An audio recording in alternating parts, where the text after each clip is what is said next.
Good morning, dear students. I am Ms. Navida Sheikh from Brahan Mumbai Mahanagar Palika MCGM virtual class. I welcome all my dear students to another and interesting session. In today's session, we'll be learning something new and interesting from a science textbook. So let's get started. Good morning, dear students. I am Ms. Navida Sheikh. Welcome all my dear students to another and interesting session. I am from MCGM virtual class and today's class is for standard 10th and we're going to study from your Science 1 textbook, the next chapter, that is periodic classification of elements.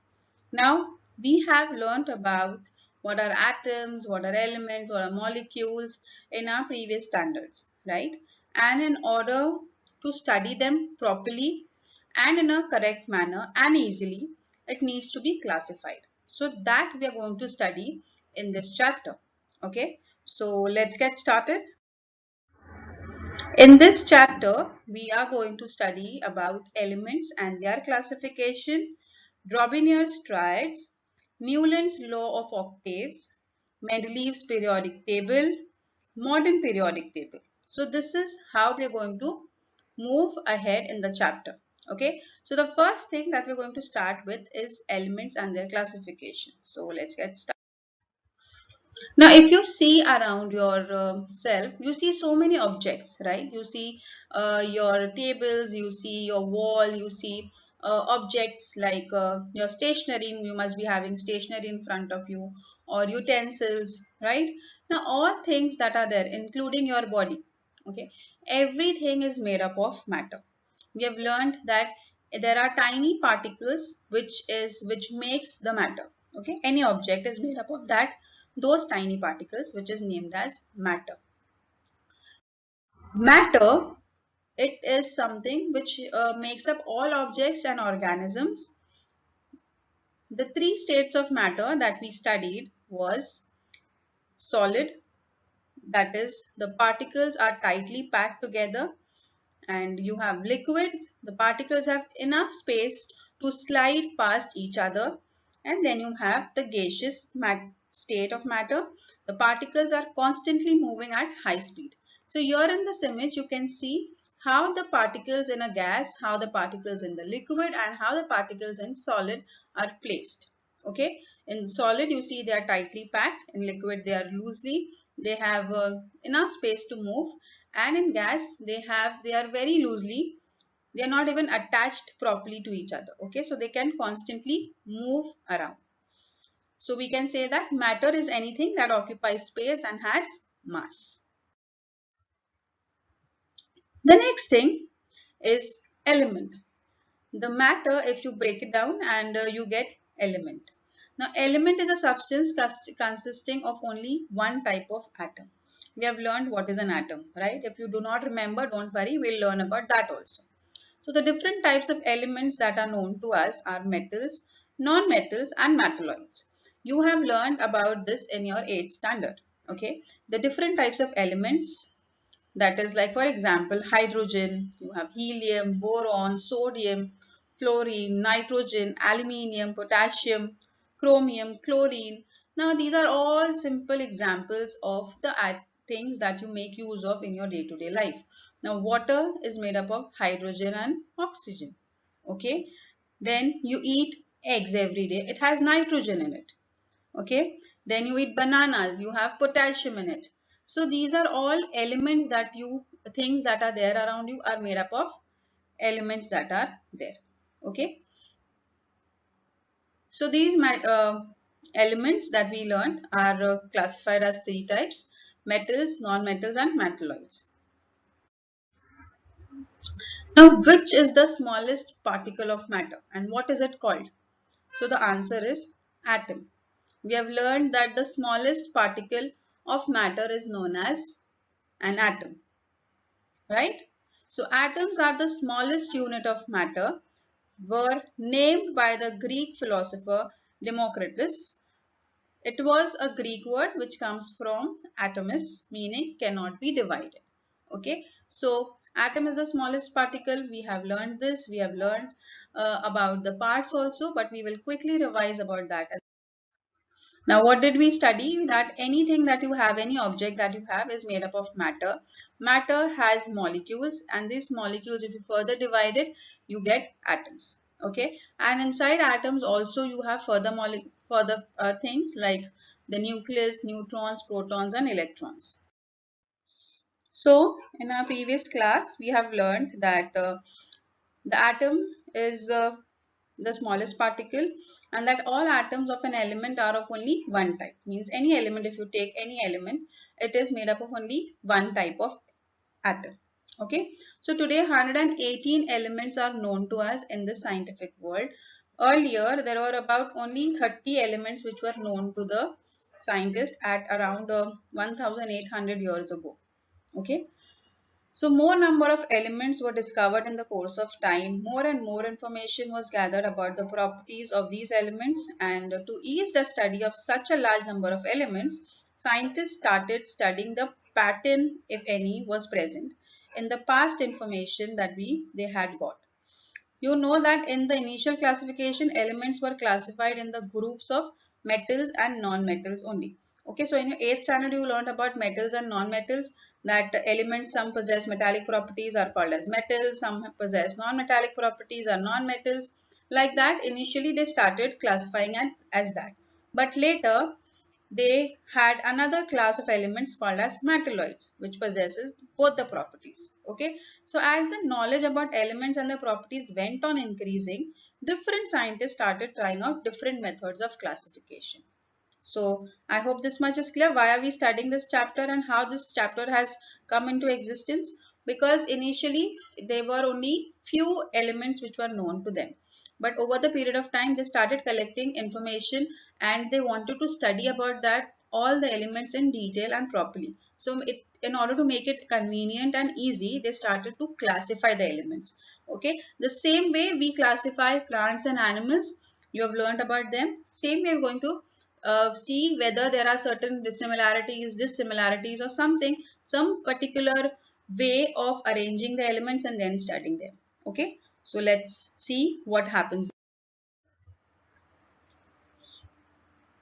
So we studied all substances are made up of atoms of elements. It is difficult to remember the properties of each and every element. So making a table system based on their basic properties will make it easy to remember, comparing and differentiating. Here comes the importance of periodic table. Okay, so it has a history to understand that you should be familiar with certain terminologies such as atomic structure, atomic number, atomic mass, etc. So let us revise those things and then we will continue ahead. Okay, so first let us revise all this. What is the meaning of structure of element, then what is atomic mass, atomic number. All this thing is related to the further part of the chapter. So let's get started.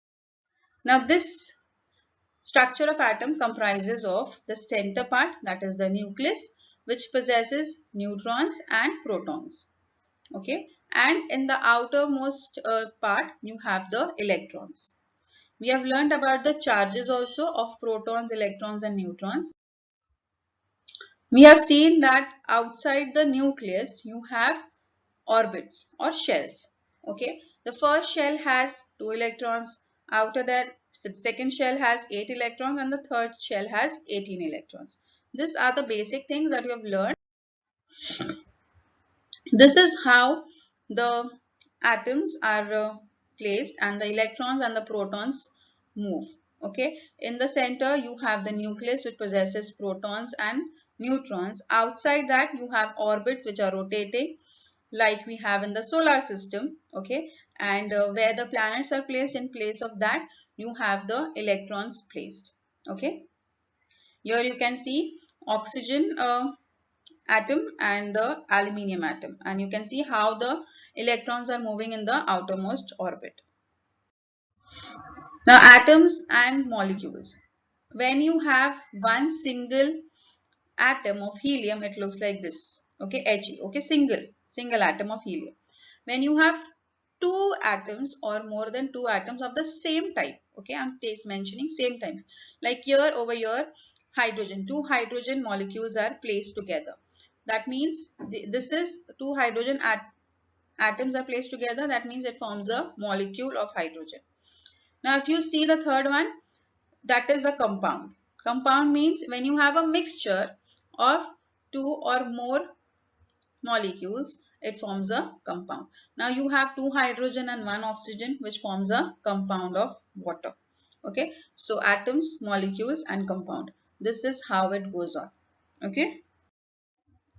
So molecules of elements and molecules of compound, you can see how it is arranged. Molecules of hydrogen means there will be same atoms, okay, same types of atoms in the element. And when we talk about compounds, you will have different elements mixed together, okay, to form a compound, like the molecule of water, like the molecule of hydrogen chloride. Okay. Now let's move on to the next part, and a very important thing. You have learned about atom elements, right? Elements are denoted with the help of symbols like He for helium. Okay. There are two numbers which are written, one at the top and one below. When you see that the number which is written at the top is called as the atomic number, and one which is written below is known as the atomic mass. Okay, these two numbers you have to remember. What is the meaning of these two numbers? Let's see that, and then we'll the chapter actual part. Now, atomic number. If you count the number of protons in an atom, that gives you the atomic number of that element. Okay, so the number of protons present in an atom is the atomic number of that element. Atomic number on the periodic table, here you can see if you have sodium, this 11 that you see is the atomic number of the element. Okay, that means it has 11 protons present in its nucleus. Na is the symbol for sodium. What is the meaning of mass number? Mass number means the count of the neutrons and protons in the nucleus of an atom is called as the mass number. Okay, so everything which is related this year we are learning is about the nucleus. Okay, so first atomic number, and then now atomic number. So atomic mass number is what the number of protons and neutrons, when you add them up, you get the atomic mass number. That is 12 over here in the case of carbon atom. You have 6 protons, 6 neutrons. When you add them up, it gives you 12. And that 12 is the atomic mass of carbon. Now interpreting the chemical symbol. If you have a number, if you have a symbol given like this O, and up you have written as 16 and below it is 8. This 8 resembles the atomic number and 16 is the mass number of oxygen. Okay. O is the chemical symbol. So it is easy for us to understand. Mass number is protons plus neutrons, and atomic number is the number of protons present. Okay, and remember the number of protons and number of electrons are equal. So atomic number is the number of protons in an atom. Each oxygen atom has 8 protons. As the number of electron is equal to the number of protons in an atom, each oxygen atom contains 8 electrons. Okay, so this was done over a period of time. Scientists have come up with such great information that they found out over the period of time. Okay, so you have to remember what is the meaning of atomic number and what is atomic mass number. These are two important things that you have to remember throughout the chapter. Now we will go stepwise in understanding how the periodic table was classified. Okay, how the elements were classified according each and every era of the scientists which came up, and they gave their theories. Okay, they gave up their laws in order to classify the elements that were known at that time. Okay, as we have learned that initially there were only few elements known to them, so they classified those elements according to what pattern they found out. So there is a stepwise development of the periodic table.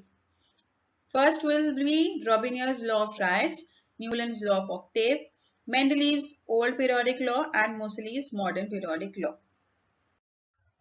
Now the first one that we are going to study today is Robinier's triad. The word triads it clicks in your mind that something related to 3 will be mentioned, right? So that is correct. We'll be learning about that. Let's see what exactly say. Johann Wolfgang Robinier, he was a German scientist. He suggested that properties of elements are related to their atomic masses.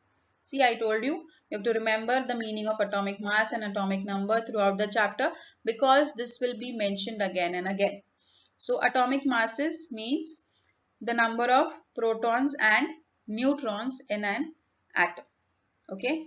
So, Robinier suggested that properties of elements are related to their atomic masses. He made groups of 3 elements each. Okay, having similar chemical properties and called them as triads.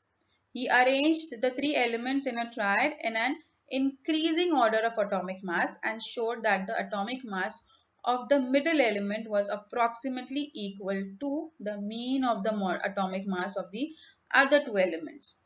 However, all the elements known could not be classified into the Robinier's triad. Now, let's actually see what he actually did. So let us see how did he arrange the elements. He arranged the elements in the group of threes and named it as triads. Okay. So what did he actually mean by the triad is he arranged the triads, the elements in the increasing order of their atomic masses. Okay. So you have lithium, sodium, potassium. We'll take this example. And he said that the atomic mass of the middle element is approximately equal to the mean of the atomic masses of the other 2 elements. Mean means you have to add them, the 2 elements, and then you have to divide it by 2. You get the mean. So here what are we doing is this first triad comprises of lithium, which has the atomic mass of 6.9, and potassium, its atomic mass is 39. You get the mean of this 2 elements and you get the answer as 23, which is equal to the atomic mass of sodium. Okay, so the atomic mass of sodium is the mean of atomic masses of lithium and potassium. So with this he said that this way we could arrange the elements in the form of triads. So let's see. The second triad was formed by calcium, barium and strontium. When you add and you get the mean, you get it 87, which is equal to the mean atomic mass of strontium. The third triad is formed by chlorine, iodine and bromine. When you formulate and you get it equal to the atomic mass of bromine. The next triad, the fourth triad, was of sulfur, tellurium and selenium. When you get the mean of the atomic masses of strontium and selenium, you get it equal to selenium, the atomic mass of selenium. Okay, so with this it was getting much clear to Robinier that this could be a way of arranging the elements. But the atomic mass of phosphorus is not equal to the mean of atomic masses of nitrogen and vanadium. So this triad was not obeying the Robinier's rule that he was trying to put forth. So Robinier's rule has certain drawbacks, which was this, that not all element will show this similarity. Okay, so the atomic masses of certain elements were not equal to what he was suggesting. So this was the drawback of Robinier's rule. Here is a picture of the elements and symbols and their atomic masses, which he had arranged according to the increasing order of the atomic masses. And when you add the first and the third element's atomic mass and get the mean of it, it will be approximately equal to the second element's atomic mass. Okay, mass number. So with this, I hope you have a clear idea about what exactly Robinier's triad was meant and what he actually did with the elements and how did he arrange them. The next scientist was Newlands. Now the next law that we are going to learn is Newland's law of octaves. Now octave gets you a word of 8, right? जैसे हम लोग ने triad पढ़े तो triad में 3 आता है. Tri means 3 के बारे में 3 elements से related कुछ होगा. अब यहाँ पर octave आ रहा है तो octave means related to 8. So let's understand what was he trying to say. So he was an English chemist, John Alexander Newland, in 1865 propounded the law of octaves. According to the law of octave, when elements are placed in increasing order of their atomic mass, see again we're mentioning atomic mass, every eighth element shows similarity with the preceding eighth element in their physical and chemical properties. Okay, so just reading it out, it doesn't get clear. So let's have a look at Newland's law of octave. As we learned that Newland had given, he had arranged the elements in their increasing atomic masses, and he found that the first element and the eighth element had the similar physical and chemical properties. So when he arranged it, he found that the eighth one and the first one had the similar chemical and physical properties. Now he related to the law of music, that is the notes that are used in music, it related to that. Okay, the first and the eighth note are similar in music. Similar to that, he named it as Newland's law of octave. So Newland's law states when the elements are arranged in an increasing order of their atomic masses, the properties of the eighth element are similar to the first one. Okay, they are similar, not exactly same. Now, in the year 1866, Newland arranged these elements known at that time, okay, in an increasing order of their atomic masses. He started with the lightest element, that is hydrogen, and ended up to thorium. He found that every eighth element, okay, see 1, 2, 3, 4, 5, 6, 7, 8. तो जो eighth element है, उसकी property और the first था, उसकी property similar थी. ठीक है? So for example, sodium जो है, sodium is the eighth element. Okay? Sodium is the eighth element from lithium and both have similar properties. Also, magnesium shows similarity to beryllium and chlorine shows similarity with fluorine. Newlands compared this similarity with the octaves in music. He called the similarity observed in the eighth and the first element as the law of octaves. Now, after that, he also found out that there were many things that could not be done in this according to what he put forth. So many limitations were found in Newland's octaves. This law was found to be applicable only up to calcium. Newlands fitted all the known elements in a table of 7 into 8, that is 56 boxes. At that time only 56 elements were known. Okay. So Newlands placed 2 elements each in same boxes to accommodate all the known elements in the table. For example, copper and nickel, and moreover he placed some elements with different properties under the same note in the octave. So he also did not leave a place for the new elements which could be discovered later. Okay, he knew that, he was a scientist, he knew that later on there will be few more elements which will be discovered. So but he did not leave any provision for those elements. Okay, he did not place any empty space so that the elements which will be found out later or discovered later could be placed in that law of octave. Okay, so this, as I'm telling you again and again, it is related to the law of music. Now, how it is related to that? In our Indian music system, there are 7 main notes, that is sa, re, ga, ma, pa, dha, ni, and their collection is called as saptak.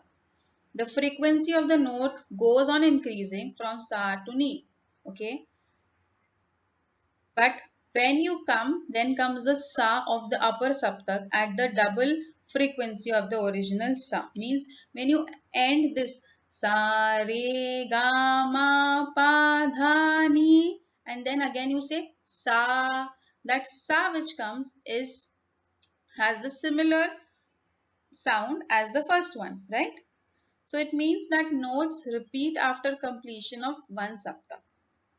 The 7 notes in the Western music are Do, Re, Mi, Fa, Sol, La, Ti. And again, the note Do, having double the original frequency, comes again at the 8th place. So this is the octave of Western notes. Music is created by variety in the use of these notes only. So I hope these two things are clear for today. In the next coming period, we'll be learning about 2 more scientists and how the actual periodic table which we are actually using nowadays came, and what are and how it is arranged, that we'll be learning in the next coming period. Till then, thank you.